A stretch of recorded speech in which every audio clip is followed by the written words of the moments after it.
अस्सलामु अलैकुम नाज़रीन, JN न्यूज़ HD के साथ मैं हूं नाइला भट्टी। नजर डालते हैं आज की अहम खबरों पर। चिश्तिया से खबर शामिल करते हैं हमारे ब्यूरो चीफ जनूबी पंजाब हाफिज मोहम्मद बशीर से।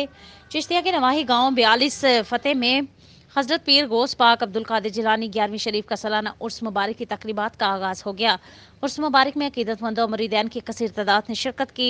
चिश्तिया हजरत पीर गौस पाक अब्दुल कादिर जिलानी रहमतुल्लाह अलैह का 11वीं शरीफ का उर्स मुबारक चक 42 फतेह में सालाना उर्स मुबारक की तकरीबात का आगाज़ हो गया। उर्स मुबारक में अकीदतमंदों और मुरीदैन की कसीर तादाद ने शिरकत की। राना इंतज़ार ने कहा कि ये उर्स मुबारक की 3 रोज़ा तकरीबात का सिलसिला 20 साल से होता है। पहले दिन ख़वातीन के लिए महफिल समाअत, दूसरे रोज़ मर्द हजरात के लिए महफिल सना होती है। यहाँ पर 24 घंटे लंगर का वसी पैमाने पर इंतज़ाम किया जाता है। इस बड़ी 11वीं शरीफ पर हज़रत गौस पाक के गद्दी नशीन यहाँ तशरीफ़ लाते हैं। हाफिज़ मोहम्मद बशीर, ब्यूरो चीफ जनूबी पंजाब, JN न्यूज़।